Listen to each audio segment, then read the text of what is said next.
Labdien, draugi! Nu šoreiz mums būs stāsts par Chrysler Pacifica plug-in hibrīda modeli. Un šī stāstā jūs dzirdēsiet izvērstu manu sajūsmu, kurš šo modeli jau, kā teikt, testē jau vairākas nedēļas. Mēs paviesosimies pie Aināra Širmeļa, VSM servis, es uzskatu pie gāzes karaļa Siguldā. Viņam tāds pats modelis ir, kuram viņš ir iebūvējis vēl gāzi iekšā. Un mēs paklausīsimies, ko saka īpašnieks, kas šādu mašīnu jau lieto 2 gadus Rīgā un kuram nav privāta mājas. Vai tiešām tās īpašums laukos, bet viņš ikdienā lieto publiskās uzlādes stacijas. Nu, skatāmies, kas mums sanāca. Mēs uzsākam ar elektrību. Mēs redzam ar eļas spiedienu, kurā brīdī strādā dzinējs un kurā brīdī dzinējs. Jā, nu jo, mums jau ir nulītes, kā teikt, baterijā. Tas ir tas, kur tagad es kustos mierīgi pa pilsētu, un tagad viņš brauc uz elektrību. Un šī te kombinācija ļauj ļoti labi ekonomēt. Nu, mums ir Karman Kardona automobiļa mūzika iekšā, nu, tas jau ir zīmols. Mums ir lielie ekrāni priekš bērniem, kur rādīt viņiem multfilmas. Nu jā, nu, mums ir rekur, tu neredzēji, kā iedegās oranžais trīsstūrīts logā. Ja es mainu joslas un rādu pagriezienu, un man tur ir šķērslis, tad mums ir aklās zonas sensors, kas strādā. Un šī mašīna ir ideālā automašīna priekš mājasemniecēm centrā. Amerikā X publikācijas, kur gadiem ilgi cilvēki lietojot Pacifiku neieslēdz iekšā benzīna dzinēju. Viņam vajadzīgs riņķis ar pāris 10 kilometriem, tur bērnu skolu, uz māju, uz veikalu un uz turieni. Nu, tad šī gadījumā ir atkal otra problēma, kad benzīns neslēdzās un nededzinās iekšā, tad ir ieteikums šad tad uzgāzēt un pabraukt jaudīgāk, lai tomēr dabūtu to kustību. Uz ielām rets automobilis, kuram ir vērtība no viedokļa, viņš ir ērts, viņš ir izskatīgs un viņš ir jaudīgs, 292 zirgi, un viņš ir ekonomisks. Mēs varēsim to parādīt. Tur tak stāv pilnīga nulīte hibrīds. Viņš gan maksā 84 000. Nu, jūs jau redzēt, šitien arī viss tā uzrakstīts, kad jums ir 100% elektriskā autonomija, 50 km jūs braucat tikai ar elektrību. 9 ātruma automāts, 3,6. Nevis iepriekšējiem modelim. Benzīnam ir 292, šitam izrādās kļūdījos, 264, bet tas tāpatās, ticiet, man ir daudz. Nu jā, sākuies ar 8,7, tagad jūs jau redzat, ir 12 000, un līdz ar to šito cipariņu jūs varat nomainīt uz vēl vienu četrnieku. Nu, visi godīgi. Pa draugam, jā. Priekš bērniem. Šeit ir laba lieta, ekrāni. Un kas tur ir? Nu kā, multfilmas. Multfilmas? Jā. Līdz jūs vadājat pagrinātāju, jo jūs esat kaut kur ciemos pie drauga, jūs vienmēr pajautāsiet, tev stepselis ir? Kur iespraust? Es jau esmu vairāk reizes saskāries, kad es izrauju stepseli, iekāpu iekšā, nobraucu attālumu un izkāpu ārā, tad ieraugu, ka ausis ir atvērtas, ausis nav pieliekta. Un nesaprot, ko to mirkķi aiz muguras un pīpina, ja? Nu, gadās, jā. Bet šitam vajadzētu būt automātiski aiztaisāmam. Bet nekas. Paldies TC motoram, viņi ļoti, kā teikt, izdarīgi.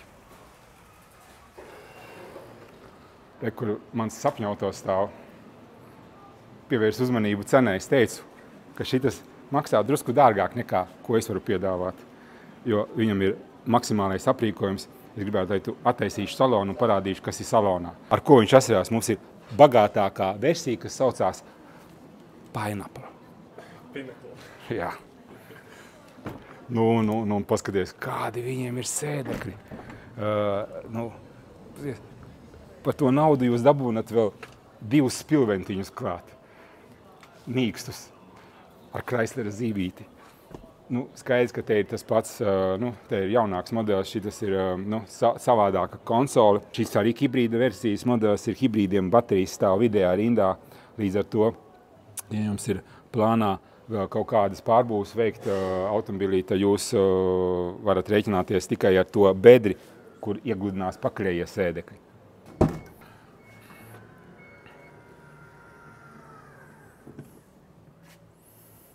Nu jā, tāda izskatās pakrējie sēdekļi pilnībā iegludinās, līdz ar to mums ir ļoti liela platība. Varbūt es varētu tagad arī atklāt, ko es plānoju darīt ar savu modeli. Man ir šobrīd tieši tāds pats balts aprīkojumā finiša taisnē uz krāšošanu. Es arī esmu iegādājis Amerikā izsolē ar nelielu skādi, un šobrīd es viņu plānoju atkal aplīmēt savai reklāmas vajadzībai, bet es viņu aprīkošu vēl ar gāzi. Stāties priekšā, jums ir benzīns, elektrība un gāze. Un mēs aizbrauksim ciemā pie mana drauga VSM servisa Siguldā, pie Aināra, kuram šāds modelis jau ir vairāk kā pusgadu lietošanā. Hibrīds, jaunā versija un vēl ar gāzi aprīkots. Lai viņš pastāsta, kā viņam ar to braucās un kā viņam ar to iet. Jā, nu šeit es gribēju parādīt, skaties. Tātad mēs esam veikuši defektāciju automobilim, kas man ir zem skaistas numurzīmes Jānis Rainis ar 4 pieciniekiem. Šo mašīnu es kādu laiciņu atpakaļ jau esmu atgādājis. Mašīna ir domāta pārdošanai. Viņai ir 81 000 kilometri, un mums ir rītošās daļas diagnostika. Ar 0% redzi, ailīte tukša maksā ap 100 eiro. Tā ir dāvanā. Mums nav nevienā izrādījuma mašīnai, un mums ir jauna eļas maiņa. Nu, jāreklamē. TC Motors to izdara par 144 eiro, tā skaitā nodokļu. Vai tas nav skaisti? Nu, šis ir 20. gada limitēts, tīrais benzīns. Nu, tātad te būvējam gāzi un atkal braucam cepuri kuldami, kā teikt. Jā, tikai šim konkrētam tad patēriņš ir, pateikšu, kā ir. Jūs braucat pa pilsētu, nu, tad tie ir 10 litri. Ja jūs braucat ārpus pilsētas, nu, tad tie ir kaut kādi... Nē, laikam bija tā. Pilsētā bija 12 un ārpus pilsētas ir 10. Tikai jautājums ir, vai tie ir benzīna litri vai tie ir gāzes litri. Nu jā, rekur arī šai automašīnai ir labāka cena. Šis četrnieks mainās uz divnieciņu. Sludinājumu jūs atradīsiet gan SSA. Nu jā, reku mēs esam uzrakstījuši 32 990. Mums ir skaists, elegants, gaišs salons. Brauksim atpakaļ uz salonu. Mums rāda, ka mums ir 1% baterija vai 0 kilometri. Un tad paskatīsimies, kas notiksies, kad būsim finišā. Rudolfs brauc ar pelēko Pacifiku, es braucu ar melno hibrīdu. Brīvības iela, Šmerlis, korķi. Un kāda priekšrocība ir hibrīdam? Jūs sēžat korķos vai jūs kustaties un viņš iet tikai uz elektrību. Un tagad es solītāju analīzes braucienam, rekur, ja es slēdzu ārā, tad viņš parāda, ka, skaties, man bija 0. Mēs esam nobraukuši 6 km, bet pusi ar 0 bateriju mēs esam nobraukuši ar elektrību. Un to elektrību viņš saņem no bremzēšanas, no ripošanas. Nu, vai nav skaisti, tad 3 km tika iztērēt ar benzīnu un 3 km viņš saražoja un iztērēja pats ar elektrību. Pēc 3400 km mums ir nobraukti 1900 km ar elektrību un 1500 km ar benzīnu. Pie vidējā patēriņa 4,9. Bet tā nav patiesība. Principā ir kaut kāds 7 litri degvielas patēriņš uz 100. 7 litri, un sēdēs priekšā, jūs uzbūvējat gāzi, jums nav 7 litri benzīna, bet 7 litri gāzes. Vai tas nav skaisti? Tas taču ir vispārībā. Mašīna brauc uz benzīna smaržu. Jūs vienreiz ielējot vairāk, pēc tam vispār benzīnu dalējiet. Uzlieciet telti, aprīkojiet busu ar gulēšanu, plītiņa un vispārējais un brauciet ceļojumā. Jo neviens kemperis jūs nestāvēs līdzi, jo pa šosei viņš vālē uz 200 un pāri. Jebkurā mazā pilsētā Eiropā var iebraukt. Viņam nav lieguma, ka tas ir dīzels lielais un kemperis. Vai nav skaists automobils? Tas ir viss vienā. Ģimene, atpūta, izskats, ekonomija. Nu, vēl grūti izdomāt, ko vēl piebilst. Ko vēl vairāk var vēlēties? Nu, man ir baigi laba atbild uz šo. 2 šos. Un nonākuši savā distances finišā, jūs paņemiet savu rozeti, un kamēr jūs atkal stāvat darbā pie sava darba galda, iespraužiet. Mūsdienas mēs dzīvojam vienkārši Leiputrijā. Nu, Rudolf, ko, izbrauksim līdz Siguldai? Būs gabaliņš, jā. Nu, Jā, lai šito aizvērciet. šito, lai nav tā kā taureģi attaisītiem spārdiem. Ko, Rudolf, būsim tikuši līdz Siguldai. Nu, kādas tev ir sajūtas pie stūras, sēžot šitam smalkajam limuzīnam? Klausos, es pat gandrīz aizmigu. Ar visu kruīzi ieslēdz. Kā tev patīk, kā viņš uzsāk šitā lielā masā ar elektrību vienmēr sāk? Ļoti labi, kur bijām apstājušies, iekļāvāmies uzreiz uz 90 mazā rekurā šķirbiņā ar hibrīdiņu. Ļoti labi. Nu, Mēs braucam ciemos pie sava drauga Aināra Širmeļa, kam pieder VSM servis. Es uzskatu, ka viņš ir gāzes dievs. Tepat tās blakus viņam iebraucot Siguldā uzreiz pa labi ir viņa servisīņš. VSM servis.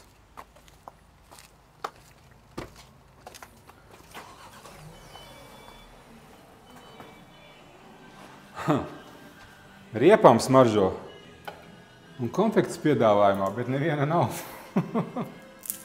Un to es uzbūvēju pie automobiļa, kas ir benzīns un elektrība, hibrīds, plug-in hibrīds, es uzbūvēju vēl gāzes iekārtu. Jā.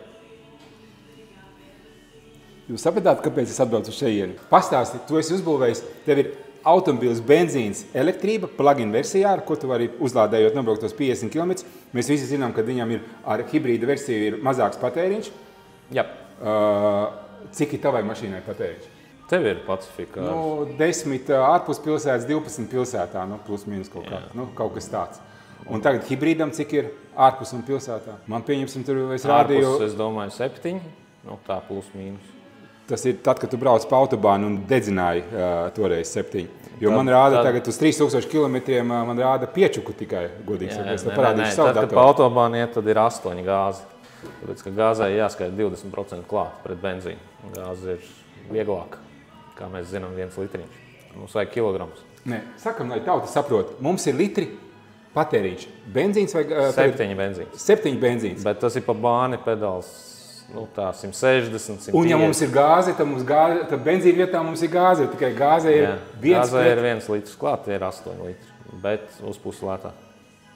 Benzīns mums ir €70. Jūs paši zināt, kāds cenas Latvijā? Jā. Gāze ir 70. Gāze 70. Eiropā gan gāze maksā dārga, bet tik un tā mums ir benzīns arī dārga. Ārkārtīgi ekonomiska braukšana. Tā ir? Jā. Tas knifs, ka tu ar elektrību iestartē un krustos lādējies un slidinies, tas viss paliek spēkā. Jā. Šitā lielā masa, var sakot, viņa gāzi izmanto tikai tad, ka viņa neizmanto elektrību. Tik līdz dzinējs ierūcās, tā viņš ir uz gāzes. Tā ir štēle. Un cik saprotu, ja es ne pirmo sev aprīkojos, jau vēl es aprīkojos kaut kādas? Vispār plug-in hibrīdi, man liekas, ka varētu būt kādi 2 aprīkoti, izņemot šo Pacifiku. Tieši tie Volvo XC90 jaunie, kas ir plug-in hibrīdos, tiem arī ir tas pats standarta dzinējs, kas nāk parastajā benzīniekā, tikai ir plug-in hibrīds. Tīrus hibrīdus ļoti daudz aprīkojam, kas ir saistīts. Toyotas jau izsenis, kā bija pirmās Toyotas, viņas tās hibrīdus jau sen aprīkojam. Tas nav nekāds jaunums, bet plug-in hibrīdi, tas ir tāds. Pagad, tad teorētiski manējā mašīna būs 3. Pacifica hibrīds, kas man tagad krāsojās. Man būs tāda pati balta, kā mēs redzējām TC motoru salonā. Tikai drusku lētāka, jo nejauda tika pirkt Amerikā no salona uz ISO. Bet būtu forši, ja tu mums pavadātu un parādītu, kas tev tur notiekās un kādā līmenī tev tur notiekās. Es tev visiem reklamēju, ka tu esi tas galvenais, labākais gāzes pečoks Latvijā. Jā, varam, jā. Ejam. Man ir 2 kolēģi atvaļinājumā, tāpēc mēs esam uzsākuši vienu boksu remontu, tur tikai tā bišķi palūrēsim. Bet visā visumā klienti ienāk šeit, runā, sarunā, visu darās. Šogad mēs esam kļuvuši par Boškār servisu tīkla partneriem, teiksim tā. Tā ir štēle. Kāpēc mēs kļuvām vispār par parastu servisu, arī mazliet ātri izstāstīšu, tāpēc, ka vēsturiski, pirms gadiem, 8 mēs bijām tikai gāzes iekārtu uzstādītāji. Un tad es sapratu un nolēmu to, ka mēs uzliekam gāzi mašīnai, kuras nav, Latvijā viņas nav jaunas, bet vidējais mašīnas vecums Latvijā šogad, es domāju, ka ir gadi... Iesim tālāk un runā. Stāsti. Gadi 14. Tas ir tas vidējais Latvijas mašīnas vecums. Ja? Un tad viņai ir šaizes jau pašai par sevi, mēs vēl uzliekam gāzi, tad viņa aizbrauc uz servisu. Viņš tur atver kapotu, ierauga gāzi, bums, ciet, brauc pie gāziniekiem. Atbrauc pie mums, mēs pārbaudām gāzes iekārtu, viss kārtībā, problēma mašīnā, sūtam uz servisu. Viņš atkal aizbrauc uz servisu, viņam attaisa kapotu, nē, te ir gāzi, bums, ciet, un viņš paliek ar nesataisām mašīnu, jo problēma ir mašīnā, neviens viņu nevēlās taisīt, tāpēc, ka tur ir gāze. Ne visi servisi, bet tāds futbols notiek, un tad mēs sapratām to, ka tirgus ir mazs, lai tirgu noturētu, mēs taisam visu. Uzliekam gāzi, beigta mašīna, taisam mašīnu, beigta iekārta, kaut kas salūdz, sataisam visu, lai tam klientam nav futbola. Un jau gadus 7 mēs strādājam šajā ēkā un taisam Parādi, visu. kā tu esi iekārtojies? Jā, sāksim ar pirmo boksu, kur notiek ikdienas procesas tieši ar uzstādīšanām. Patreiz tur iekšā mums ir Dodge Ram 5.7 Hemi. Tā ir štēle.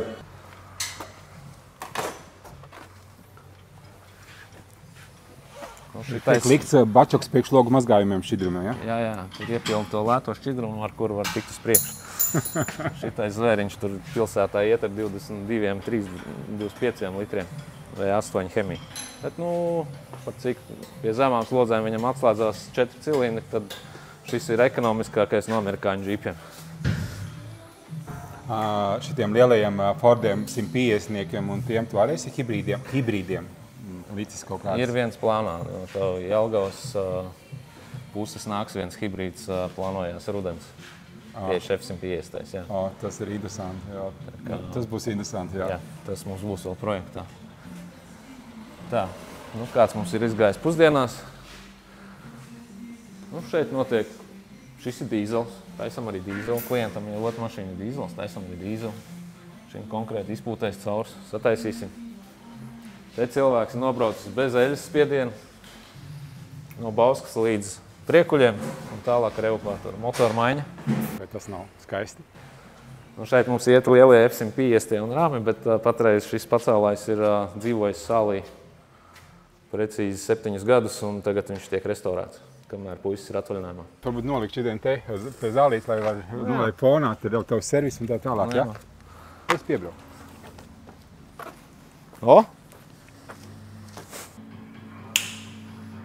Tā ir štēle. Šis ir ekskluzīvs, viņam nebūs gāzi. Kas labāk vienkārši iepūtē tīra gāze vai tomēr jauka kopā? Atkarīgs no motora. Konkrēti šai Pacifikai, kas ir plug-in hibrīds, tīra gāze.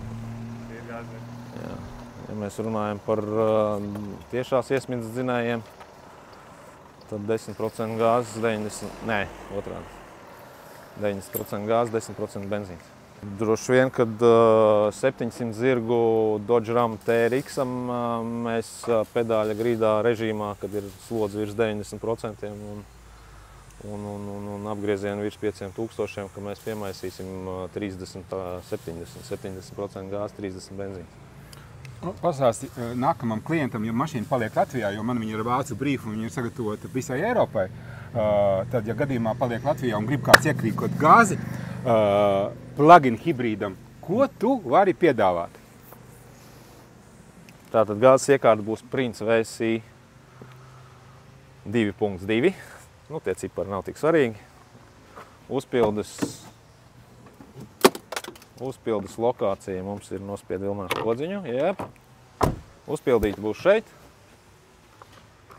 Podziņa pēc klienta izvēles, viņš mums parāda pirkstu gribu tur arī ieliksim, bet uzpildi pa 99% izvēlās šeit. Šīm mašīnām ir drošība, ja tur ir piesprausts, kā teikt, kliņķis, tad mēs nevaram durvis attaisīt, ja, ko mēs taisām, viņš nomīcās, atsakot, bet tā arī netaisās tālāk.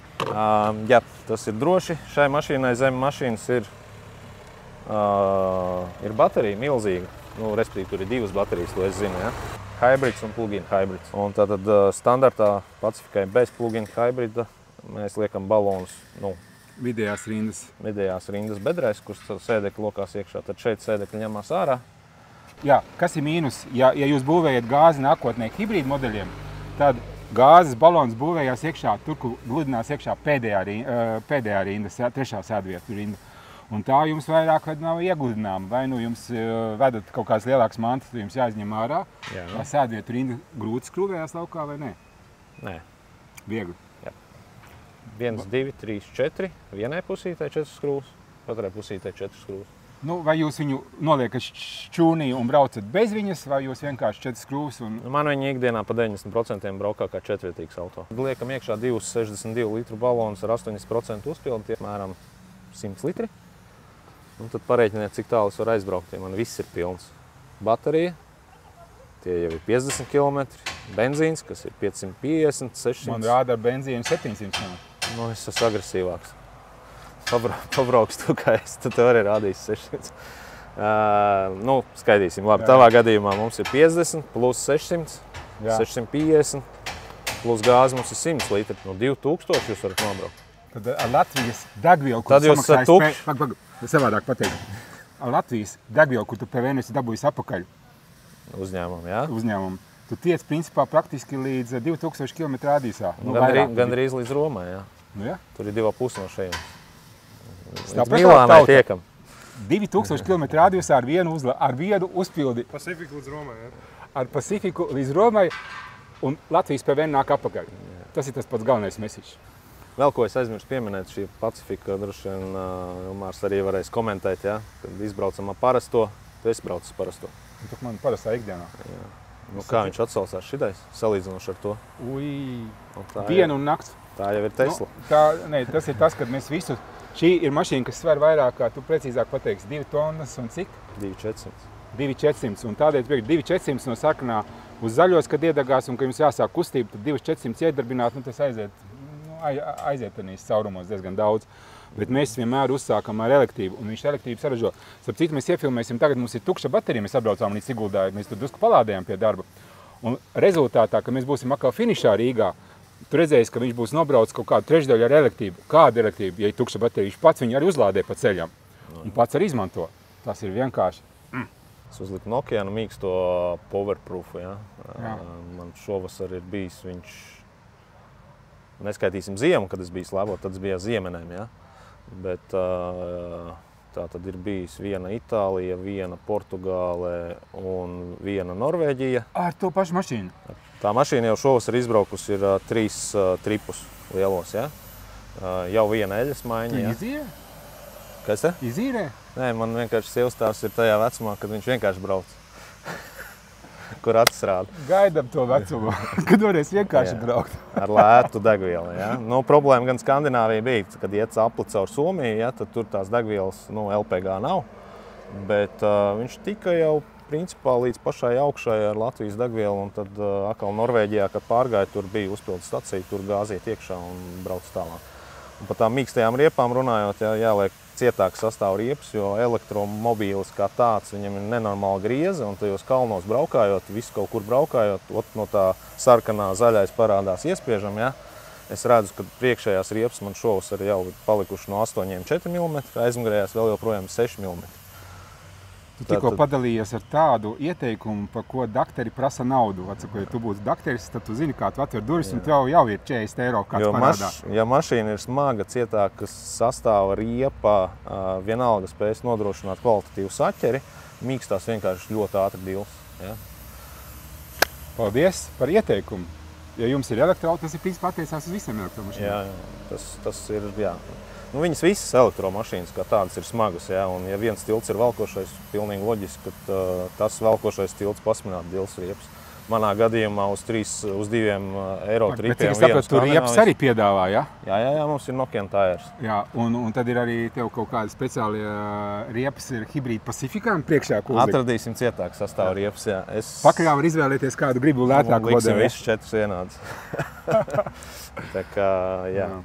Bet idejiski, jā, tas ir tā uz 2 lieliem Eiropas tripiem un vienu Skandināvijas redzu, kad starpības starp priekšu aizmuguri ir veseli 2 mm. Tas, ko es daru tagad, es viņus nosvapoju uz nākošo tripu. Nākošais trips ir Spānija. Tu zini, ka ir Ogrē tur viens vīrs, kas uztaisījis ir Voyager klubiņu, cikot es jau biju pie viņa ciemā? Nē, viņš solīja atbraukt pie manis. Bet vēl nav atbraucis. Varbūt uztaisam pārsteigumu, nu, kad es to jaunu aprīkošu, nu, tas būs kaut kad augusts, atsakot beigās, kad es būšu beidzot jau ticis ar visām pozīcijām. Septembris sākums. Labi, braucam septembris sākums. Aizbraucam pie viņa vienkārši ciemā bez pieteikumu, ko? Tu ar savu, es ar savu. Ar 2, jā. Un sakam, ka mēs gribam klubiņā iestāties. Nu, Rudolf, esam finišā. Pa ceļam, kamēr tu sēdēji pie stūras, es varēju pazvanīties un pastrādāt. Mēs pārkam šito A5. Bet tagad, kad mēs esam finišā, skaties, mums ir jāieliek parkingā un mums ir jāizspiež stops. Un te ir, skaties, analīze. 47 km, no kuriem 8 bija ar 0. Atceries, mums bija 0 elektrība. 8 km viņš saražoja pats, neskatoties, ka visur pie visiem sarkanajiem, kur mēs apstājāmies un kur mēs uzsākām, viņš vienmēr uzsāk ar elektrību. Nu, tā ir vienkārši sula. Tā ir tāda bauda braukt ar šo automobili, jo viņš vienkārši jūs visu laiku iepriecina. Nākošā nedēļā es būšu atvaļinājumā, un mēs nevaram satikties ar tevīm, Jāni. Tad es tev uzdošu jautājumus, kurus tev nodos mans kolēģis Rudolfs. Jāni, tu 2 gadus, man liekas, jau lieto, vai pat vairāk šo automobili Pacific Hybrid, ko mēs tev, kā teikt, atgādājām pirms vairāk kā 2 gadiem. Un cik es saprotu, tu esi jau stāstījis, ka tev īsti nav, kā teikt, iespējas viņu likt pie 220, tikai, ka tu esi tālajā lauka īpašumā un tur tu neesi bieži. Un principā tu šo laiku dzīvo, cik saprotu, pilsētā no publiskām uzlādes stacijām.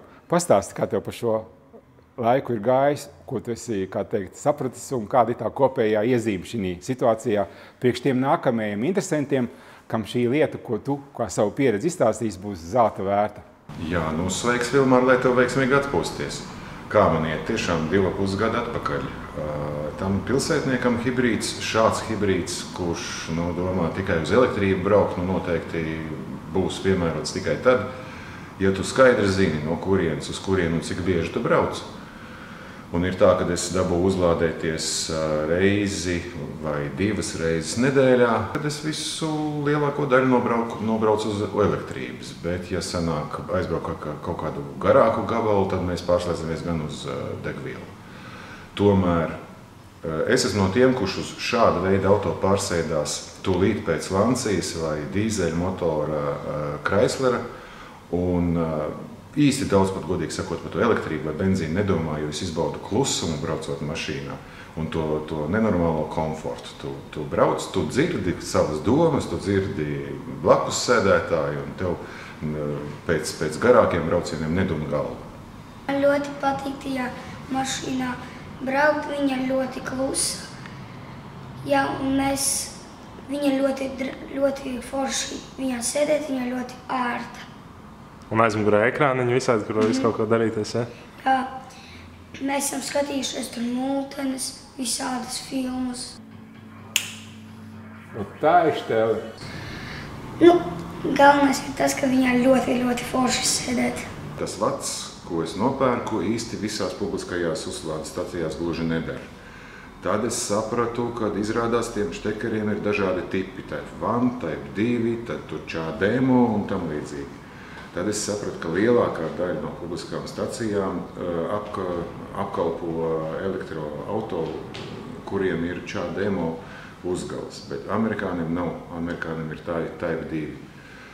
Un tad es sāku meklēt, kurš tad no stacijām apkalpo šo te. Tad faktiski tā, ja es pārvietojos vienā noteiktā maršrutā, tad es jau tagad zinu, kur tās uzlādes stacijas ir. Un izmantoju tās, bet ja brauc garākā ceļā, tad tas Type 2 tomēr rāda problēmas. Tu nevienmēr var pieslēgties. Tas bija Covid laiks, Covid beigas. Pie vairākiem lielveikaliem uzlāde bija vispār par brīvu, vai arī citās vietās vispār par brīvu uzlāde bija. Tā kā sanāk, ka tu brauc savā dzīvoklī pa velti. Tagad tādas iespējas es vairs neredzu, neesmu atradis.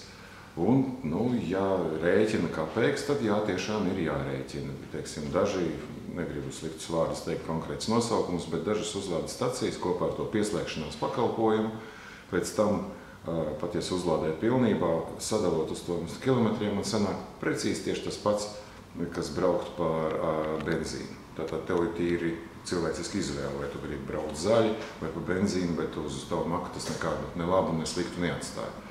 Bet citi, to gan es labu vārdu teikšu par elektrumu, citi sanāk izdevīgākie, ja tu gribi skaitīt kapeikas. Bet, godīgi sakot, es jau teicu, ka 2 reizes nedēļā uzlādējot, tas nelielajā gabalā, kas man ir jābrauc, man pilnīgi pietiek, un tur tās dažas atšķirības, kapeikas nekāda liela problēma nav. Galvenais, ko bauda, ir tas servis, un, protams, braucot uz elektrību, tas klusums, gribēju teikt, un, protams, braucot uz elektrību, klusums ir vēl lielāks nekā braucot šāda līmeņa auto ar benzīnu. Un centrā tepat cik daudz, piemēram, ir tas uzlādes stacijas? Centrā ir diezgan daudz, diezgan. Vajag tikai zināt un meklēt. Ir katrai sava aplikācija, katrai savas nianses, kā nomaksu veikt. Bet Ja piešaujās, tad to visu var diezgan ātri apgūt kaut kādās pāris dienās. Un kur informāciju var atrast par viņiem? Internetā. Arī tu piebrauc vienkārši redzi ceļu zīmi, ka šeit ir uzlāde, brauc droši klāt, skaties, tur ir kaut kāds QR kods vai kas cits, lejuplādē aplikāciju un orientējies. Piemēram, uz Lietuvu braucam ciemos un izrādījās, es pat nebiju pats atklājis, ka tas pats uzlādētājs, tā teikt, kurš pie tirdzniecības centra Akropola pat diezgan izdevīgām cenām lādē, viņš ir Lietuvas uzņēmums un Lietuvā ir ļoti daudz šādi uzlādes stacijas, tāpēc mēs aizbraucam uz Lietuvu atpūsties. Blakus pie viesnīcas mēs atradām tieši to pašu aplikāciju, man jau bija. Piespraudos mierīgi 2 stundās, mašīnu pilnu un izvinamies klusu.